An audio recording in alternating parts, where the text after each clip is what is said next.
Are you struggling to add extra topspin to your forehand? Well, you're not alone. In today's game, mastering spin is essential for dominating your opponents, just like pros like Djokovic, Sinner, and Nadal. But to do that, they've leveraged a special technique that allows them not only to enhance the spin, but also keep their opponents on their heels. Stick around, I'm gonna reveal this special secret of how they create and generate so much spin so you can elevate your game to the next level. Hey, this is Kevin Garlington from Total Tennis Domination. I've analyzed hundreds of forehands and realized in the modern game, you need to understand how to generate topspin the new way. Not really the new way, but the way the pros are doing it. It's a little bit different from classical players like an Agassi or a Sampras. And a lot of players still generate topspin that way, but to generate the massive amounts of topspin that adds both power and consistency, or consistency to your power, you have to start doing it the new way. The players like Nadal, Djokovic, and Sinner, the way they generate topspin is different than the classical forehands of before. So my promise to you is at the end of this video, you're gonna understand the one move that they use now in the modern game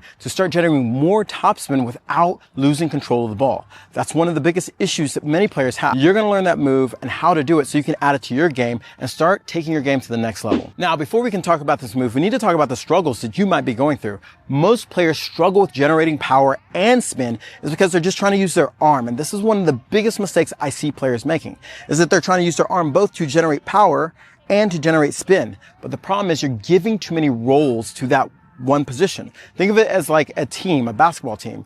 Every player has a different role, right? You wouldn't have the center be the center and the point guard. You wouldn't have the point guard be the point guard and the forward. They each have a different role. In our tennis game, our arm has a different role and is not to generate power. I recently was working with a student who had the same idea, and he felt so frustrated because he thought he was doing the right thing by swinging harder with his arm, which only created those symptoms I told you about.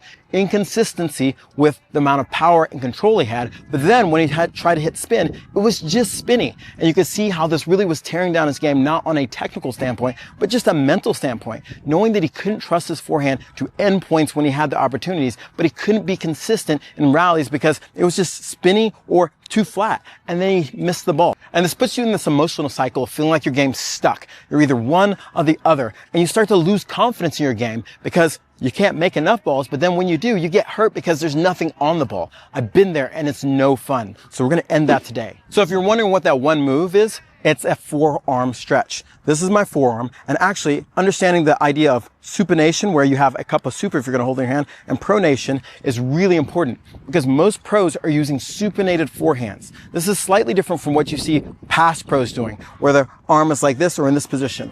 You'll see most of the pros hit a point where the racket's below, but not just below, because that's deceiving just to think if I drop my racket that I'm supinating. So why is this important? Understanding the supinated position and how to hit the right position without just dropping the racket and not actually getting there.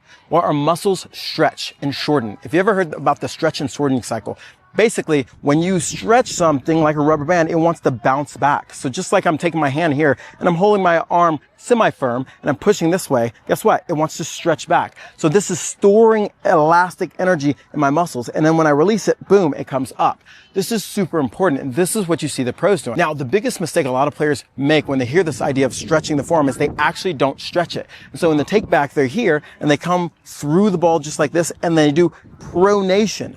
Okay, nothing's wrong with that, but what you're going to realize is that once you start trying to pronate, many players get back into that arm type swing.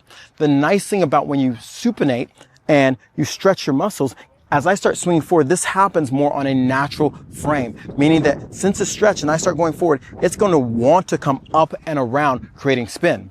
Now, there's one more thing we have to talk about to make sure you got this right before we can even use this move. Because now that you understand this, you understand one piece of it, which is the spin piece. Having a supinated forehand just like this, where I can put my arm in the stretched position and then swing forward, creates a lot of spin. But where does the power come from? Because a lot of players start to supinate, but they don't have the power generation to both create power and spin. And power comes from the body. So before we even talk about how to generate a supinated forehand, we're going to talk about how to generate power from your body, using your body, and then we're going to add on the one move, which is learning how to supinate and put those two things together, meaning that my body is playing the role of creating the power while the forearm is creating the role of creating the spin. And it doesn't tax your arm that much because your arm is just being flung around. Now we're gonna learn how to use your body, how to basically use your body like a spring, and when you coil up and release it, it actually generates a lot of racket acceleration and power that you can use into the stroke. The first thing we want to understand is how we should separate our body.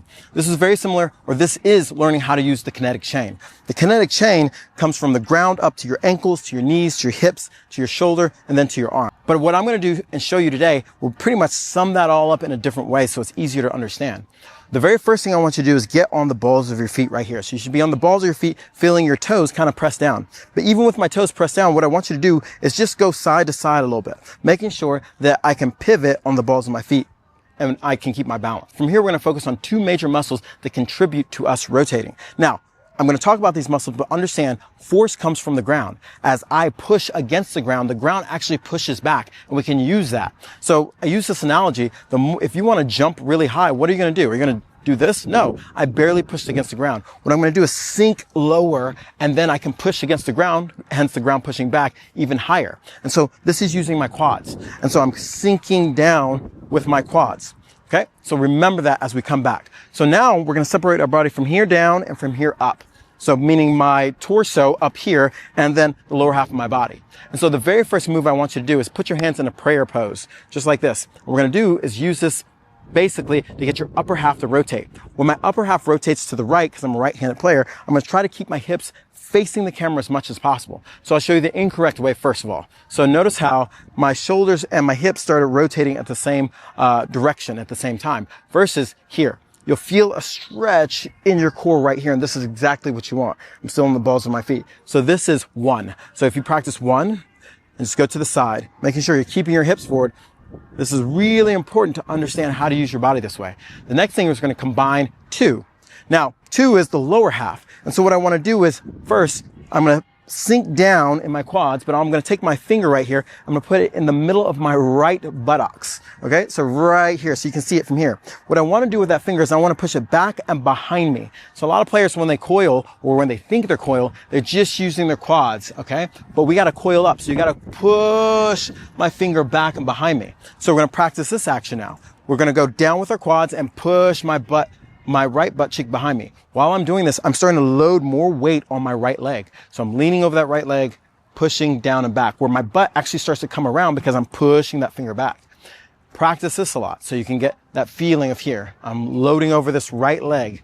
And now what you'll see is as I start coming out of it, what I'm going to do is basically I can take my finger and push my glute forward while my quads come up, which causes me to rotate. And if we combine these two things, we have the first move, which is 1, 2, and then we're going to uncoil the opposite, 2, 1. So 2, creating that stretch again, 1. We're going to practice this so we can put it together smoothly. Starting off with 1, 1, 2, 2, 1. 1, 2, 2, 1. As you're coming out of this, you should feel both your quad and your glute pushing up and forward.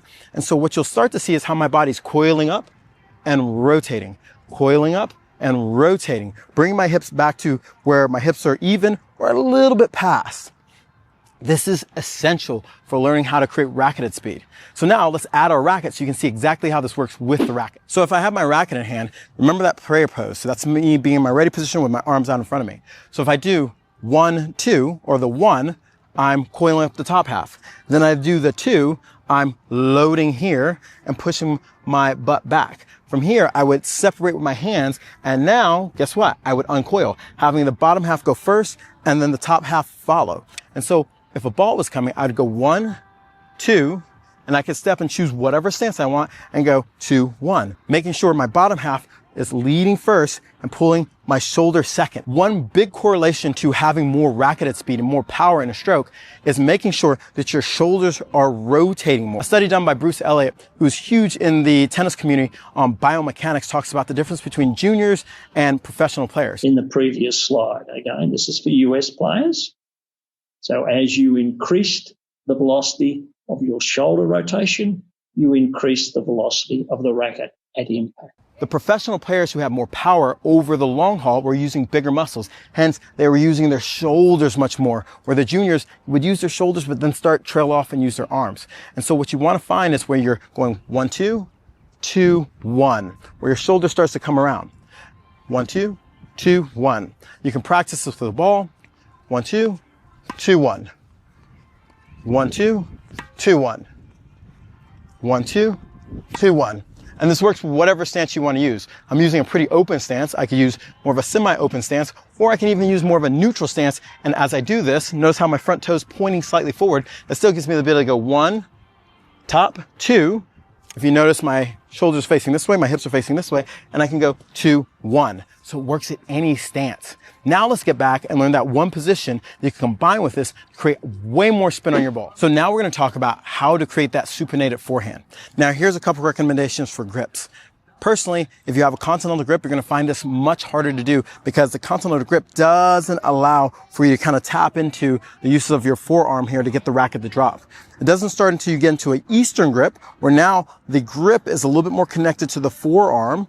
But if you're a semi-Western grip, you'll feel like you'll get a lot more connection. And if you're a full Western grip, you can get a big connection too. This is where I've changed in some of my views about even using a Western grip forehand. If you look at a lot of pros nowadays, you see mostly semi-Western grips and you see a lot more Western grips. And the reason for this is because they're channeling using their forearm with that Western grip to create a lot of spin. You see players like Jack Draper, who's hitting a huge forehand with more of a Western type grip. You see Nick Kyrgios, even though he's had some wrist problems, hit huge forehands. And you're seeing this trend because they're tapping into what we're talking about using the forearm. And so what we're talking about again, if I take my arm out and put it just like this, and I have my arm fairly firm, if I pull this down, creating more supination, and I let go, look what happens.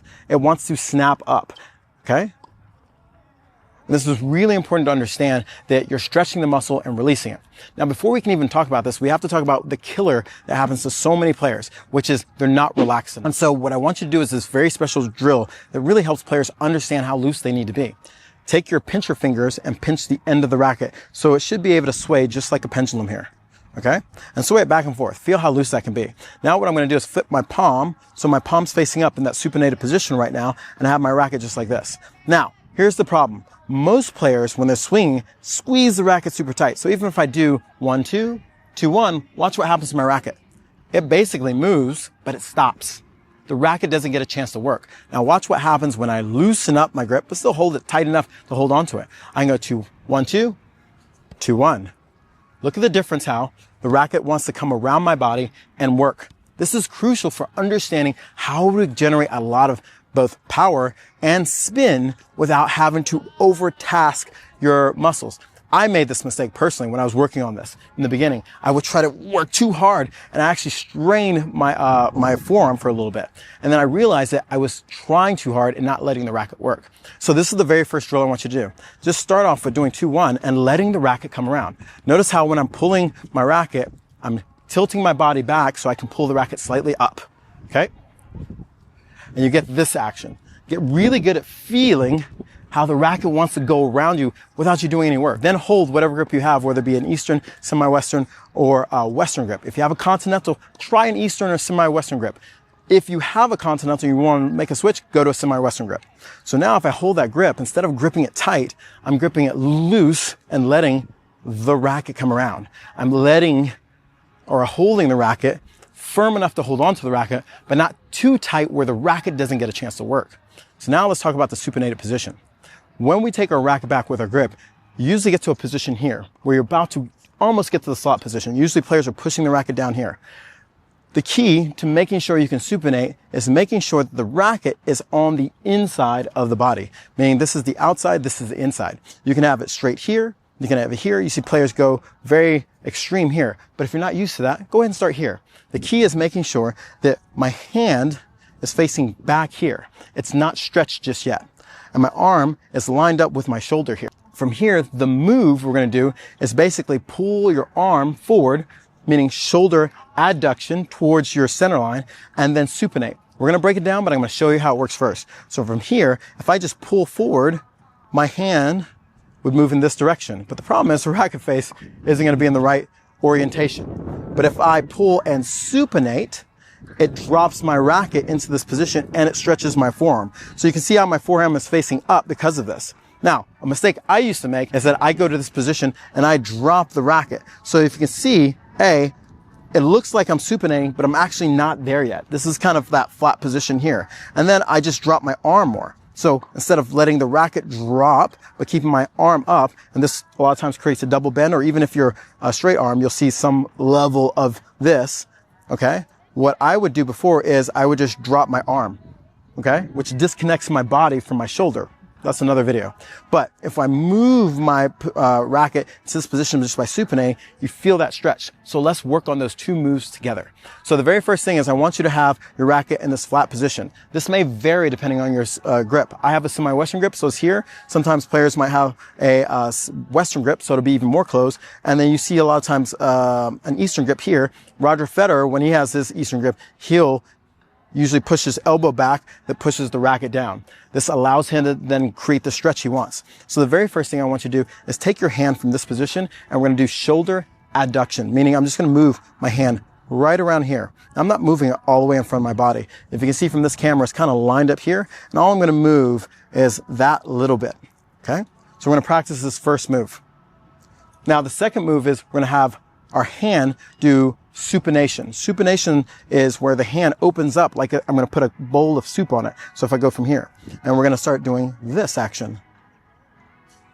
And I actually need to open up more. There you go. And so we have these two things that are going to happen. As I pull forward, I'm going to supinate. So my thumb flips onto the outside of my hand here. Now, when holding the grip in the same position, I'm going to flip here, and it puts my forearm on stretch. You will feel this stretch from here to here, here to here, here to here. Practice this move right here a lot because you need to be relaxed for it to happen. If you're stiff, okay, or you're trying to make it, you're going to probably hurt yourself. So you want to have that loose feeling. But if you're really trying to work on maximizing the supination, what you want to do is make sure when you're pulling the racket, we're pulling it here. Notice how my first move is pulling it this way, not towards my target. So I'm not doing this action, okay? If I pull a little bit further away from my body, it gives me more room to supinate here. And this is how the players get both power and a ton of spin, because how I pull the racket will change the amount of spin or penetration I get. So if I start pulling up and supinating, the racket's going to want to do this action, meaning it's going to want to go in the opposite of what the racket is set. So when I go here, the edge of the racket is set down, and as I pull up, it's going to go up. If I pull straighter, guess what? It goes back, which makes it want to go forward, which gives me a lot of penetration. You'll see this when players are trying to finish a ball. They'll tend to do this action more so than this action. And so now you have these two things you can start combining, both using your body and setting the racket in this position. So now when you pull the racket, you get into the supinated position. As you swing forward using your body and then stop, the racket comes around. What I mean by stop is you notice that I'm pulling to a certain point where my shoulder meets the ball, and then what's going to happen is the racket gets to work. So what I recommend as a drill for you to practice is just start in this position, somewhere around here where it feels comfortable, drop the ball, and then you're going to show the butt of the racket to the ball. So here. Noticing that I'm not pulling straight because the butt of the racket's looking at the net, I'm pulling to the ball. To the ball. And from here, if I load correctly with my body, I'll start pulling to the ball, and I'm going to pull my hand up. A lot of times when I do this, what happens, this flip happens where the racket starts, it's below my wrist, and it allows me to pull up. And as I'm pulling, I feel that stretch, which then sends the racket forward as my shoulder is penetrating the ball. And so what I mean by that, my shoulder's going through the ball, but at the same time, it's the shoulder's playing the role of power. The forearm is playing the role of spin.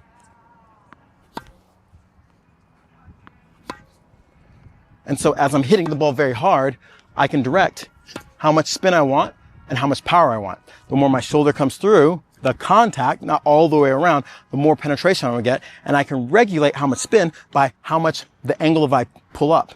If I don't pull up as much, what you're gonna find is that the ball gets a little flatter and it's more penetrating. Now I'm going to have the ball machine feed me a couple balls so you can see how it works in real time as I'm loading and setting the racket in a position as I've set it back here that allows me to supinate and create that position. So now when the ball comes, I load, and you can see how my racket gets to that supinated position before I make contact, giving me tons of spin and tons of power. Like that ball still went in even though how high I hit it. You can see how much I can generate balls that hit very hard with plenty of spin and control, even there.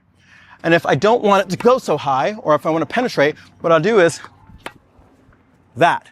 I don't have the drop go as low. If you want to know more about how to take your game to the next level, you should go check out this video because it talks about one more important move that you need to understand to take your game to the next level.